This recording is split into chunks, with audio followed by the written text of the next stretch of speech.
So again, this is the third installment of BALLE's webinar series called Prosperity for All. I'm going to review a bit of housekeeping, and then we're going to move to introducing the series, our goals for it, and our speaker for today.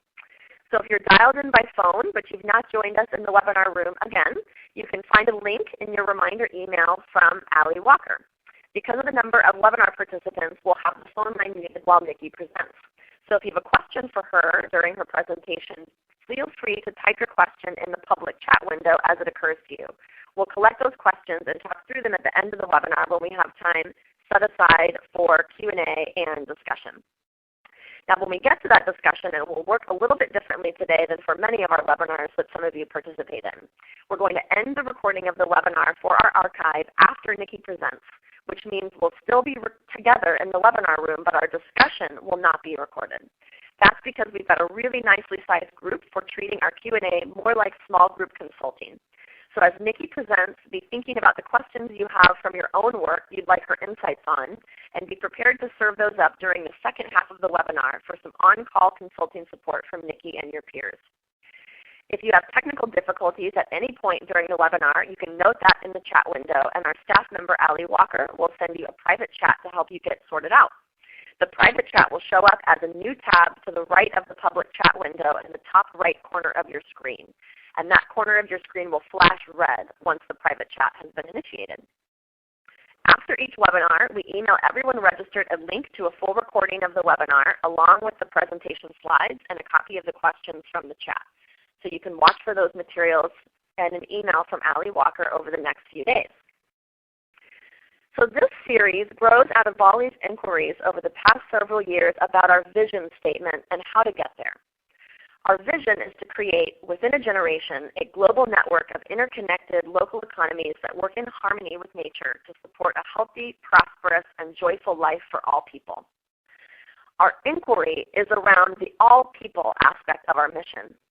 That is our movement currently serving all people? Are we working together to create health, prosperity, and joy for all members of our communities?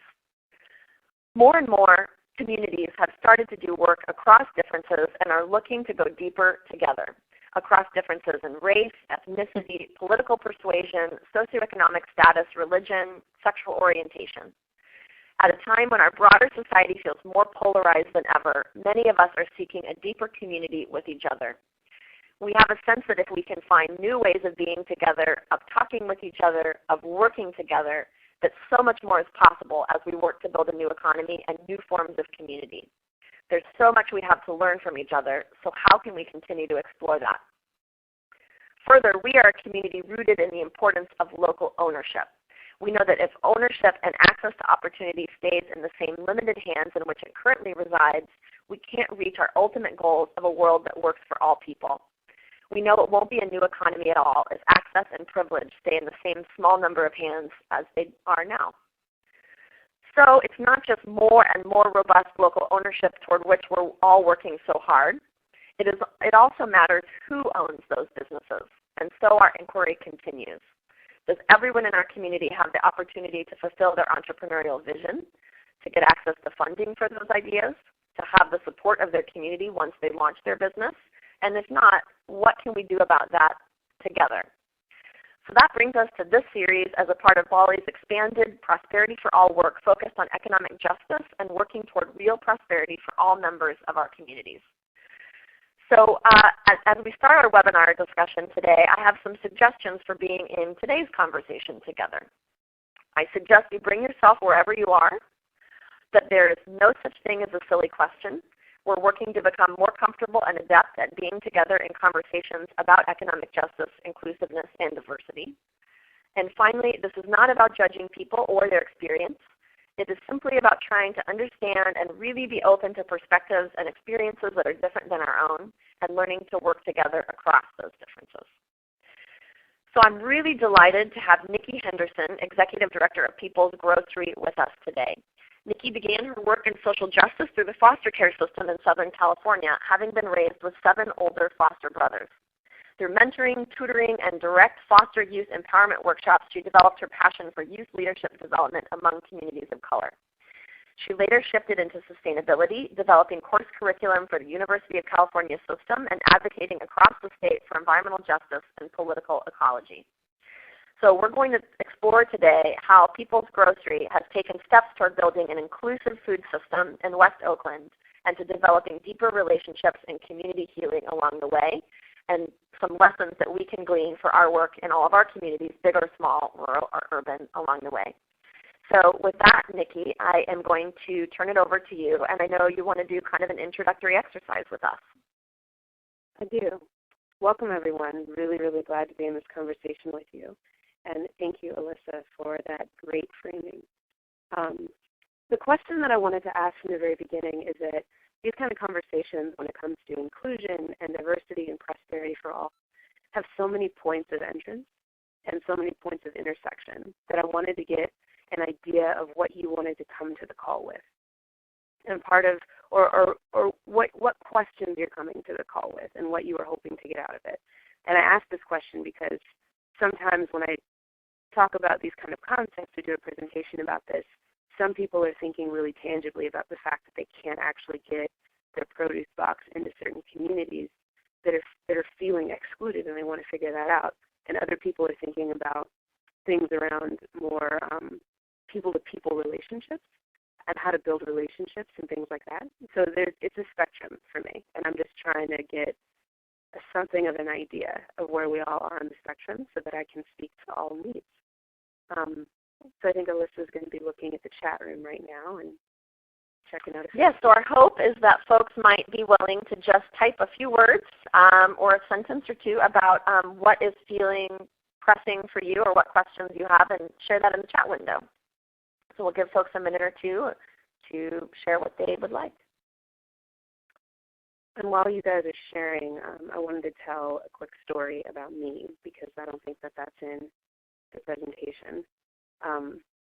It was funny listening to that introduction of me. I realized that nothing after my foster system experience is actually in there. But I came to the environment and economic justice from my roots in the foster system because I could really see how building communities is where my work sits. And at first I tried to do that through energy efficiency, and then I moved into food because food is such a unifier when it comes to all people. And so I feel like one of the things that drives me now is having seen children be put in these terrible positions and needing to find new communities and new families. What about the rest of us that may be put in terrible positions and need to find family and community and resources? And so I feel like that's what drives my work. Thank you, Nikki. So we have some sharing from Anne, who says, I live in an agricultural community and I want to connect into success stories of inclusive local food systems. I will be a local advocate and want to not reinvent the wheel. So thank you, Anne. And I shared that I'd like to explore more what allyship means in People's Groceries experience, because I know that's a concept that you work very intentionally with, and so I'd like to explore that more. All right, well, welcome anybody else who would like to share what they're looking to do today to get out of our conversation in the chat window. But Nikki, I would encourage you to maybe go ahead and get started. Sounds like a plan. So the first slide, this relationship slide, that's a picture of Rahima, who is one of our Growing Justice Institute fellows, which I'll explain in a little bit. But I tried to structure the slideshow today by just talking about conceptually People's Groceries values. How do we orient ourselves toward our work, and how do those values actually help us develop programs in the community? The relationships is a really deep value, and part of why I chose that picture is because this is I think it's our Harvest Festival. That's why that gentleman back there is wearing a purple wig and there's orange and skeleton things, because this is our Halloween Harvest Festival. And everyone was just having a lot of fun. So on this next relationship slide here, where there's the bullet points, relationships are foundational. For us, they're always the first step. Before we even start thinking about the problem in the community, or rather, we think about like the problem, quote unquote, in a community from a lens of what relationships have been broken that need to be reconstructed or healed. It's not just about people don't have access to healthy food. It's what has that lack of access to healthy food, how has that impacted families in the community? And it's caused People's Grocery to do a lot of work on social networks and social capital, and a lot of research on that, and looking at the breakdown of social networks since the 1950s. And there's a lot of data on the fact that people used to get things for free that they now have to pay for. Neighbors used to drop off casseroles and things when there was a death in the family. Neighbors used to drop off food in general when there was a new neighbor in town. People used to feed each other's kids. And those kinds of networks have been breaking down in the last few decades, and it's making social networks harder, and it's making lives harder in general. So we try to deal with that very directly. We look at relationships that are built on authenticity and integrity.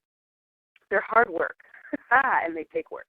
This is because building relationships is just, it's one of those things where if we have a project idea or a program idea and we start to try to figure out what our blow-by-blow is going to be in the program planning, we always take at least 3 months to build relationships first in the community. And that actually tends to be difficult sometimes for our grantors and funders to get, because it looks like we're just not doing anything for 3 months. But what we say that we're doing is actually trying to figure out what's there in terms of people and relationships, because that's actually going to drive the rest of the plan. And I think 5 times out of 10, the plan will change completely.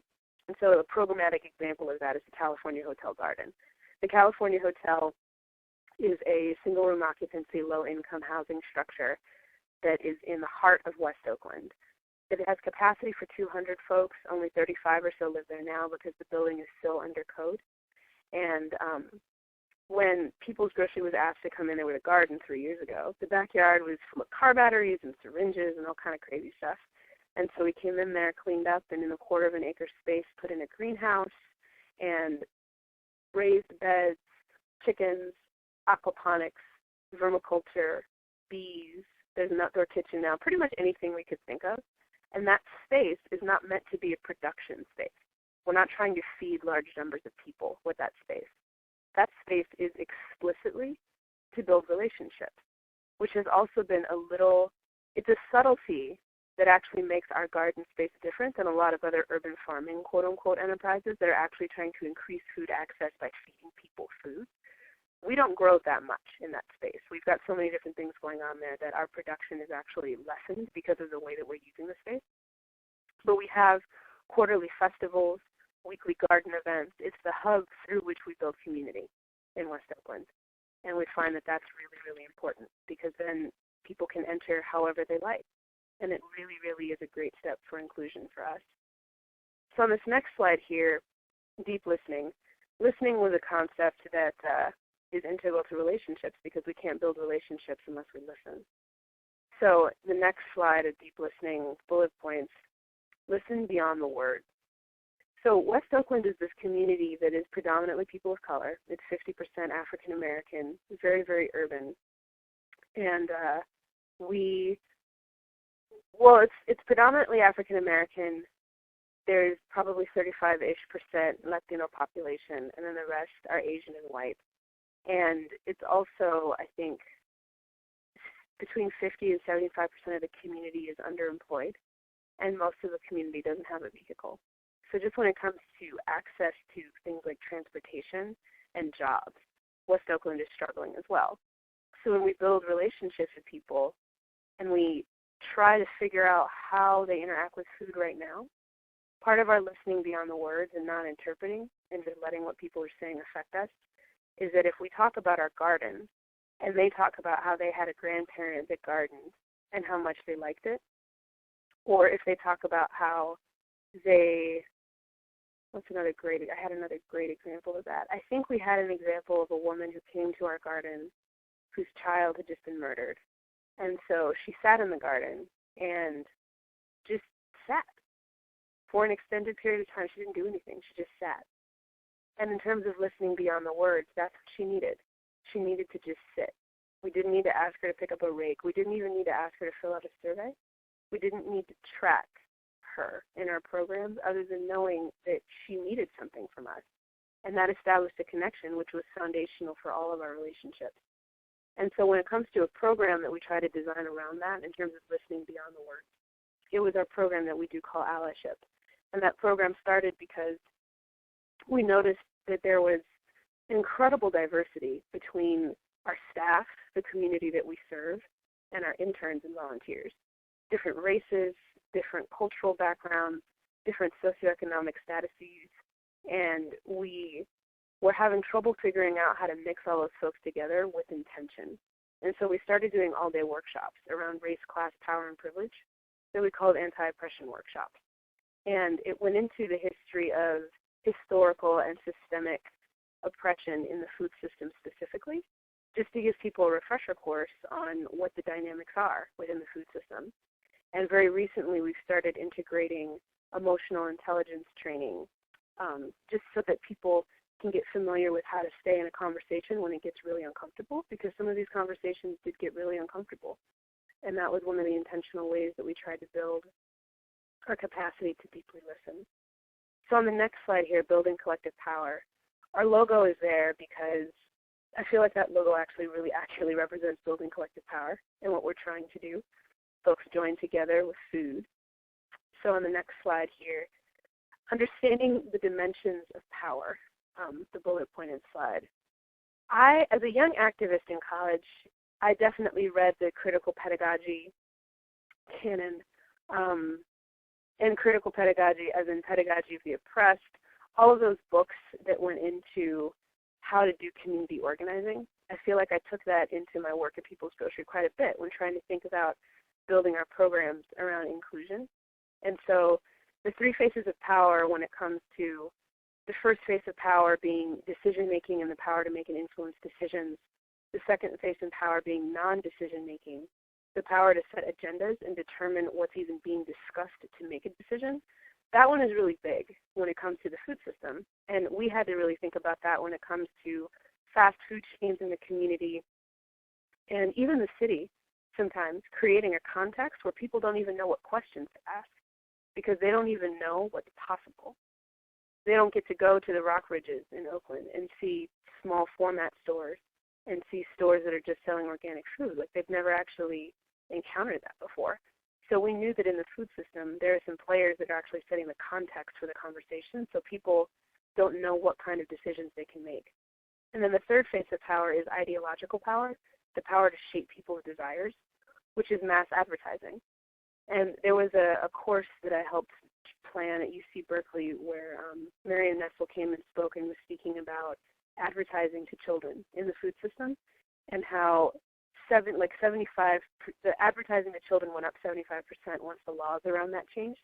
And so industry is actually trying to shape children's attitudes and desires around food, which is affecting our entire food system. And our desires are being shaped as well. So understanding that was really important to me when it came to designing our programs at People's Grocery, which I'll get into a little bit here down at the programs. And organizing allows people to shift or balance power so that their concerns will be considered and dealt with fairly. And this is some pretty heady stuff, right? We're a little nonprofit in a community of color that doesn't have a lot of jobs, trying to figure out the faces of power and how that actually interacts with food.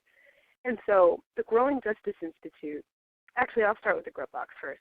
The Grub Box is a community-supported agriculture program that distributed boxes of food every week to families that had difficulty affording healthy food.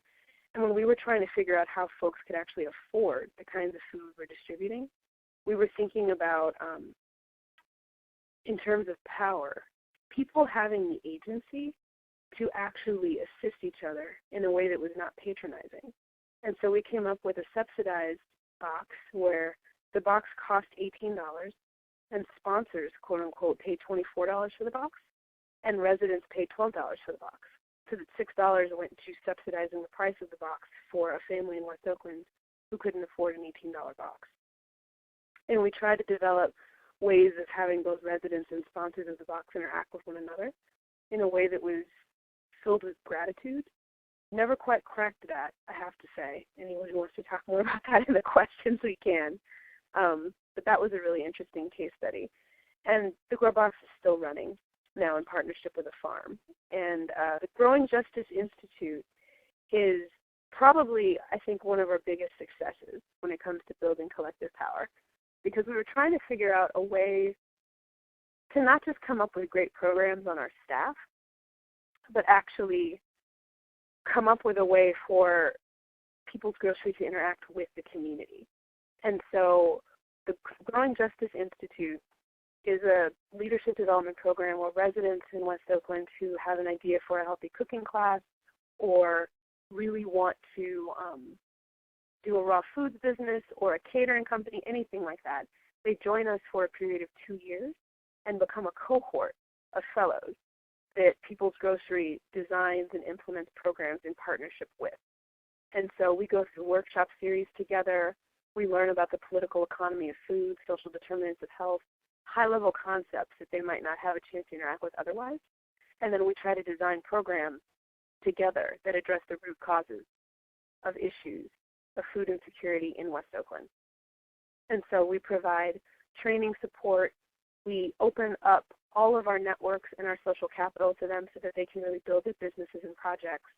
And then we're now on our second cohort of fellows that are designing these enterprises and projects, and they're going to feed into a small business network of their own that we're going to be in partnership with. So that, to me, is one of the most successful ways that we're building collective power. And then People's Community Market is a $3.6 million full-service grocery store that we spun off in 2010 that should be opening in the next couple of years. And that is a whole conversation in and of itself when it comes to the grocery store workers are going to own shares. There's going to be a community advisory council that sits on the board. We really tried to design that so that we did share power with the community. So then in the next slide here, how these dimensions interact. Being in relationship helped me stay in relationship with those I desperately did not want to be in relationship with, because there are difficult personalities in the movement. And it was really hard for me sometimes to figure out how to interact with them in ways that were deeply in relationship. It helped me listen more deeply by staying in difficult conversations. Those difficult personalities begot difficult conversations, and listening helped me to always orient myself toward how to interact with those folks without getting very triggered. It helped me figure out the microcosm of how I use power in my everyday life when it comes to my staff, when it comes to my partners, when it comes to my funders, when it comes to the community. I needed to really always orient myself toward how I'm using power. And when it comes to a program, Fierce Allies and Roots of Change is a program we have that is a policy exercise. We're involved in the Statewide Food Policy Council, and we were also planning on taking some of our allyship curriculum across the state of California into rural communities in Fresno, into Los Angeles, and at some point we realized that allyship is such a touchstone for people, and it's such a touchy subject sometimes, depending on how we approach it, that we really had to slow down and build relationship first. So now People's Grocery and Roots of Change are in this process with one another, where we're building relationship with each other and detangling some of the race, class, power, and privilege issues we have with one another that influences the way that we both interact with policy. It influences the way that we do our programs. And I'm going to clear my throat for 1 second because I'm still recovering from a cold, so I'll be right back. Give me 1 second.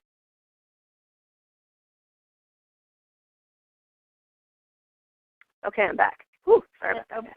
And no problem, Nikki, and I'm about to tell you about 10 minutes. Great, thank you. So then the next slide here, the long view of success. This is a picture of one of our employees chopping vegetables at our community event at the California Hotel. Next slide, long view of success. Inclusion, quote unquote, is a long process. We struggle with this every day.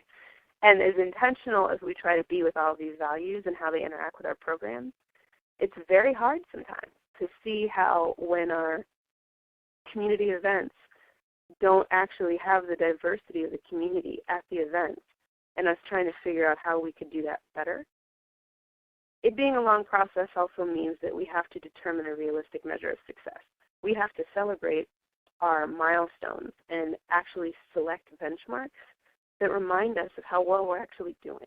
Because if we don't do that, it's going to always be an uphill climb. And we also have to remember that we're part of a whole.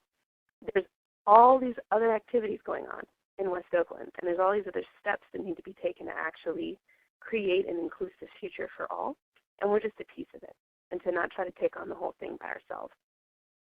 So in terms of what to do now, we've heard all of this, we're chilling together. How do I actually keep myself grounded? What grounds me is the next slide. What grounds me is gatherings with food. I try to make sure that this is a part of all of our programs. Even if they're deeply economic development programs, I have brought meals to city council meetings before and fed city council members because that butters them up and allows them to actually hear my point in a way that's a lot better. And I think it opens people up. And so gatherings of food in unexpected ways grounds me. Figuring out who the community resources are and listening to them, that grounds me. Whenever I feel like I'm actually straying away from being able to create inclusive programs, I always look toward my relationships and see where my relationships have been strained or where I'm moving too quickly and not actually caring for relationships. And checking myself. How am I interacting with power? As an executive director, as a leader in the community, how am I interacting with power? How am I interacting with money? How am I interacting with the distribution of resources? Leaving a network stronger than when I arrived. How am I actually giving as much as I am receiving? Because I receive so much. And I do think there needs to be an equal exchange, because if I give more than I receive, I will burn out, which doesn't serve me or the community. And if I receive more than I give, then I will be a leader that's not actually leading. And neither one of those things that I want to be. So resources, whenever I get that question of what I can do to try to create these kind of values and with the way that I do my programs, or even surface these values with the way that I do my programs, if someone asks me from another organization, what I usually tell them is find the power building organizations in the town where you're headed or where you are. Find them and be their friend. And power building, I wanted to unpack that a little bit, because there's churches are power building organizations, schools are power building organizations. Anywhere where groups of people come together, talk about things that they want to see, and then take action steps toward that are power building organizations. And I feel like building power is a really key concept in inclusion and talking about prosperity for all, because folks that don't have prosperity currently usually have the experience of being powerless, or usually have the experience of having their power taken away from them. And building that power back is part of what helps communities be self-sufficient and helps communities actually figure out how to build their own prosperity and not always need to have others build it for them. And then when it comes to readings, the critical pedagogy canon that I mentioned before has been really, really helpful for me. Pedagogy of the Oppressed, The Wretched of the Earth, kind of an old school community organizing text that helps me inform my work. And then when it comes to support networks, burnout is something that is really important to me as a concept, because I feel like folks that are working, if you really try to address inclusion overtly, that begets really difficult conversations. And difficult conversations are energy intensive, incredibly energy intensive, and incredibly difficult. I find myself growing every day, and I find myself having to stay in conversations that are triggering the living heck out of me. And being able to sit in that fire means that I need to be able to go home to my husband, who loves me, and I need to be able to call my parents, and I need to be able to call my friends. And when I notice myself getting too into my job and not leaning on my support network enough, I crack. And I don't have the capacity to actually do inclusion work. And so I tend to feel like support networks are incredibly key. And the last thing I'll end with here, I think it was Anne who asked about rural communities. People's Grocery is so urban that we've had a lot of trouble in rural communities. We've had a lot of trouble figuring out the differences in relationships and the way that even power works in rural communities because they are so structurally different from urban communities. And so this year, we are going to be going into Fresno and doing some work because our Fresno partners are actually asking for us to come and build a relationship with them. And they are incredibly rural down there in terms of Central California, where most of their food is grown in the state. And so I would be really interested in the discussion part of that because I feel like the rural-urban thing is something we haven't quite figured out. But that is the end of my presentation, and I hope it addressed some of the things that y'all were looking for. Thank you, Nikki. So I am going to stop the recording so that folks can enjoy this presentation after the fact, but we can have some small group consulting.